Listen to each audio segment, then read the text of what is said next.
Hello everyone, welcome to one more mini vlog. Shopping చేయాలి అంటే మన లేడీస్ తర్వాతే ఎవరైనా. సో అకేషన్స్తో సంబంధం లేకుండా ఎప్పుడైనా సరే షాపింగ్ చేసేస్తూ ఉంటాం. అలాంటిది కంటిన్యూస్గా క్రిస్మస్, న్యూ ఇయర్, సంక్రాంతి ఇలా ఫెస్టివల్స్ ఉన్నాయి అంటే అసలు షాపింగ్ చేయకుండా ఎలా ఉంటాం చెప్పండి.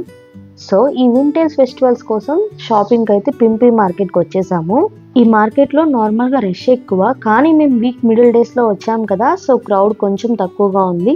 బట్ మేము వెళ్ళిన రోజు కొన్ని షాప్స్ అయితే బంద్ అంట. చాలా ఫ్రీగా అయితే షాపింగ్ చేసేసుకోవచ్చు అని అయితే వెళ్ళిపోతున్నాము. అవుట్ఫిట్స్ కొన్ని అయితే నేను మైండ్లో ఫిక్స్ అయ్యాను. సో ఆ అవుట్ఫిట్స్కి రిలేటెడ్ ఫ్యాబ్రిక్స్ కోసం అయితే నాకు ఎప్పుడు రెగ్యులర్గా తీసుకున్న ఈ ఫ్యాబ్రిక్ షాప్కి అయితే వచ్చేసాను. ఈ ఫ్యాబ్రిక్ షాప్లో మనకి హోల్సేల్ ప్రైజెస్లో అయితే ఫ్యాబ్రిక్స్ అవైలబుల్గా ఉంటాయి. నా అవుట్ఫిట్స్కి కావాల్సిన కొన్ని ఫ్యాబ్రిక్స్ అన్ని సర్చ్ చేసి మరీ అయితే తీసుకుంటున్నాను. కొన్ని ఫ్యాబ్రిక్స్ని ట్రై చేశాను నెక్స్ట్ అవుట్ఫిట్స్కి ట్రై చేద్దామని. బట్ ది బెస్ట్ పార్ట్ ఏంటి అంటే ఈ షాప్లో ఉన్న భయ్య సడన్లీ అన్నాడు, madam I watch your videos, I'm your subscriber అని. ఒక చిన్న వర్డ్ కూడా మన డేని ఎంత బ్రైట్ చేస్తుందో కదా. నాకు కూడా అలాగే ఫీల్ అయ్యింది, సూపర్ హ్యాపీ ఫీల్ అయ్యాను.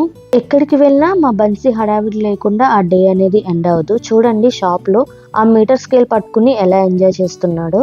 Everyone is laughing, but that's the best part of the family shopping, right? Finally నా అవుట్ఫిట్కి కావాల్సిన ఫ్యాబ్రిక్స్ అన్ని అయితే తీసుకున్నాము. నెక్స్ట్ మా బన్సీకి కావాల్సిన కొన్ని shopping, sweaters and Christmas tree డెకోర్కి కావాల్సిన ఐటమ్స్ అన్నీ పర్చేస్ చేసి ఇంటికైతే వచ్చేస్తున్నాము. ఆల్మోస్ట్ నైట్ 10 అయిపోయింది. అప్పటికే బన్సీ ఫుల్ స్లీప్ మోడ్ లో ఉన్నాడు. ఇలా జరిగింది మా షాపింగ్ డే అనేది. That's it for the vlog. Next వీడియోలో మళ్ళీ కలుద్దాం. బాయ్.